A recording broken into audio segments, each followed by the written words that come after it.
Hello, everybody. Good afternoon. My name is Delaney. I'm the CEO of Ampli, and at Ampli, we develop solutions for agentic capital management. We are very, very excited to every day work on the institutional upgrade for agentic finance. But we are even more excited about the eventual outcome, as this is just a stepping stone, which is going to be, if this is working,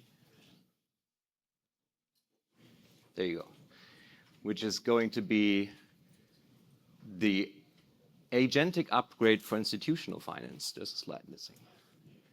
Now, we believe that there are two main catalysts that are going to drive the agentic upgrade for finance in general. And one of them is obviously agentic AI, and the other one is the tokenization of assets. We have Larry Fink here, who told us in 2024 that he believes that the next step is going to be the tokenization of all financial assets, every stock, every bond. And then we have Brian Daly of the SEC that tells us the goal of AI is to take the human out of the real-time response loop. And there will still be humans involved, but they're going to be in a more remote and supervisory role.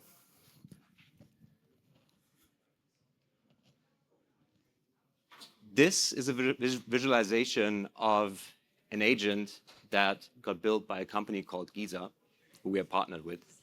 And what we're looking at here is the agent moving capital around different lending markets in decentralized finance.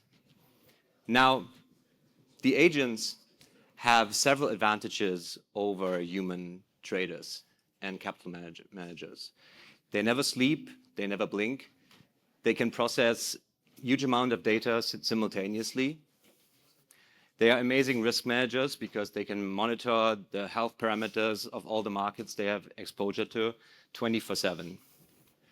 And there's actually two companies that are building these agents called Ziff AI and Sail, who recently managed to get all of their agents and users out of very, very precarious situations when we had like the turbulent times around the recent exploits in DeFi. But at the same time, I'm sure a lot of us here in the room will ask this question. And I'm sure that even more decision makers outside of this room are going to ask this question. Can I trust agents with my money? And even more so, can I trust agents with my clients' money? Now, the variant that came up in the history of our company was, can I trust agents with my family's and friends' money? Because a year ago, we started to build the first neobank that was purely running on agents in the back end. And we were very, very excited about that prospect. But on the way, we pivoted to building an execution and permission layer for agent because we realized that was missing. We couldn't really trust the agents with the capital that we wanted to deploy there. The issue is that LLMs can't follow rules. They can't keep a secret. We know that there were like even bug bounties where people hid the private key to crypto wallets with a significant bounty in an agent. And it didn't take a day for the agent to spill that secret. And even the more deterministic models that are actually the dominant version in the more professionalized agents, even they suffer from weak security architecture and centralized points of failure. So asset managers need a security framework that is designed for when agents fail, because agents are black boxes. There is no safety nets for agent hallucination, and one compromised access, one compromised key could lead to total loss, which is very, very similar to what we've seen in the DeFi markets recently. The same thing could happen with many agent infrastructures out there right now. The good news is, though, that we as humans have been stress testing the perfect infrastructure to make this more reliable and more secure for a decade, or even since the genesis block of Bitcoin. And arguably, blockchain has always been terrible UX for humans, but we prevailed. We continued testing it. We continued using it. I still get anxious when I have to move large transactions and sign them. This image actually is from a video by Patrick Scott that I watched shortly after the big exploit of Bybit, of their Ethereum wallets, because I realized, okay, I need hardware wallets that actually display the data in a way that I can't be front-end spoofed and social engineered into signing the wrong transaction. Now, we know that bots have actually been the dominant users of Ethereum and its L2s for many years. Visa in 2024 released a study where they showed how 90% of all stablecoin transactions on Ethereum were issued by bots, EVM, algo trading. And that's actually good news for us because we know this is the right infrastructure and these are the right rails for autonomous finance. Now, as the bots get upgraded into agents, they actually can start being the blockchain users on our behalf. And they can solve DeFi's and blockchain's UX problems for us.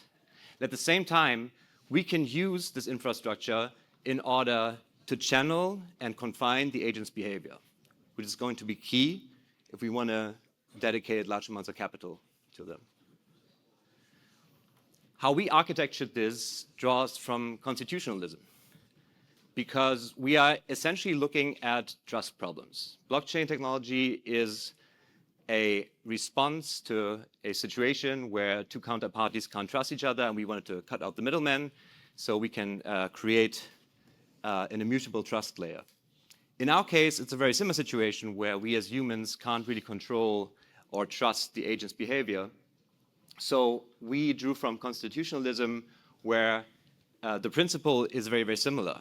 We are solving human-to-human trust problems that occur when we take our absolute power and we give it into the hand of the state, and we need to make sure that the state doesn't abuse their power. In our case, this means that the operator always sets the policies and retains custody of their funds. The agents never hold keys, they only suggest, and we have several layers that verify and execute that the agent can never touch. So we have a separation of power between the operator and the agent, and we also have having a governance separation between the intelligence providers and the trust layer provider, which is Ampli in this case. Now, this is how the separation of power looks in practice. We see the agent intent on the left. The agent might want to access a new market, might want to optimize for better yield, route capital somewhere, manage exposure in a risky situation, propose a trade. It runs through the Ampli system, being authenticated, so we can understand that the agent actually is the entity it claims to be. It gets checked through the policy engine on-chain, and only afterwards will the NPC signing and on-chain validation happen. The intent is executed, the capital is moved, Ampli's fee-taking module is able to reward all the stakeholders in the system with fees, and the receipts are locked, and the transaction state gets sent back to the agent so it can function as normal. Now, on a product level, we believe that capabilities arise from constraints. And I think this is a very important realization when it comes to agents. It's way more sexy to increase the agent's capabilities. It's a very, very fascinating field. And I think how that worked over the past years is like the capabilities, they grow more quickly than our security framework around them. But somebody has to do that job. Now, we're looking at a laser here where actually the same principle applies. We can constrain photons to a single wavelength, and suddenly we are able to cut metal. If we don't constrain it so much, it's still a useful product, but way less potent, I would argue. We can do the same thing with carbon, where you could get graphite if you don't compress it too much. But if you want to have something durable and resilient, you might want to apply a lot of force, and you want very, very strict structures, so you can get one of the most durable materials in the world. And the same applies to products. Apple introduced many, many constraints as opposed to their competitors. At the time when they created the iPhone, there was no keypad, etc. Twitter started their journey with the 140 character limit. Standardization in containers allowed us to accelerate global trades in the 70s. And then obviously we have Bitcoin, which also introduced constraints in order to both create value and create security with block time. Now, I would argue that this is more on the pencil side, on the we are drawing sketches side, than on the diamond side. This is experiments, this is exploration. I think a lot of us who have run a system like this experienced with the goosebumps of what could be possible with agentic capabilities in the future. And at the same time, all of us got a sense of the chaos and the unreliability that comes with these systems. So this is why we at Ampli built the agent control room that runs on the technology I described, but also allows you to deploy various agents, to benchmark them, to have them compete on an open marketplace, and inherit all the security properties that I just described. Now, while the agents are doing what they do best, which is optimize across markets and risk management, Ampli takes care of the new risk that the agents bring. So we're setting the standard in FinAI security by working with MPC providers that are SOC 2 compliant, by having our whole security architecture audited by the minds behind Zendesk's, Blockdaemon's, and Patreon's security architecture, etc. We believe that this is just the start of the upgrade for finance. And we believe that the first high-impact early adopters are fund managers, DAOs, and treasuries that are already active in DeFi, because agents are a very, very obvious upgrade to them. We just heard that in the previous panel. As everything moves to 24/7, more players will realize that this is necessary, or they have to staff up very, very drastically. And once that's proven out through these early adopters, we believe it's time to get back to the fintechs and the neobanks that can now productize yield from decentralized finance markets, or at that time, it will probably just be finance markets, right, as the upgrade has happened. And then eventually, we will come to a state where you have unified API gateways based on our system, where an agent can come with different asset management needs and tasks, and they can subcontract an agent specifically for each asset that they're managing and each task that they want to provide.